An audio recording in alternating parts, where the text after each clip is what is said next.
Thank you for clicking on the link to learn more about the first secret of estate planning. Now, I know you're anxious to get to the webinar, so let's just jump right into the topic of this video. And the first secret of estate planning is the number one mistake that I see families make when it comes to their estate planning.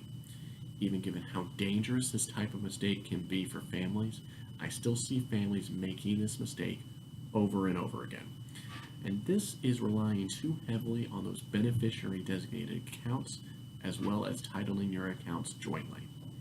I routinely speak with clients and families who tell me, Dan, I don't need to engage in any estate planning because all my accounts are titled jointly with my spouse and I have beneficiary designations on all my financial accounts, naming my children equally when we both die. Even though I hear this routinely, I am surprised by this misconception. I'm not sure where families may be getting this type of advice, but it is just absolutely terrible.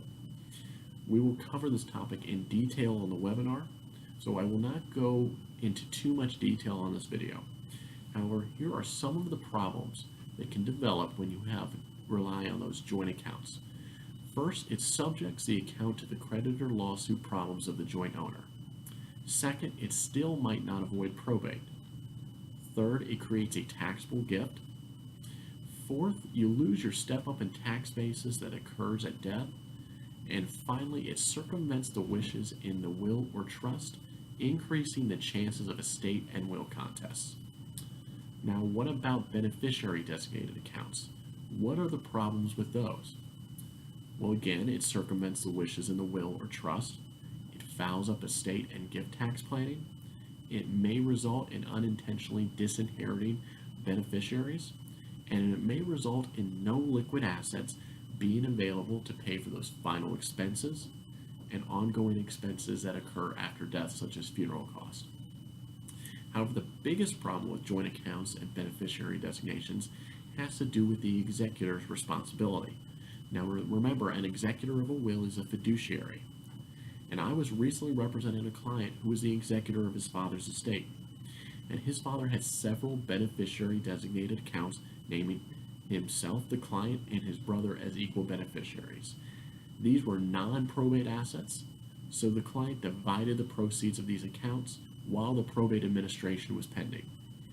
Then one day, a claim was filed against the estate for unpaid medical bills in the amount of $119,000. These were medical bills that were incurred in his final stay in the hospital following a short illness when he passed away. The problem is that the only asset in the probate estate was his personal property and the home.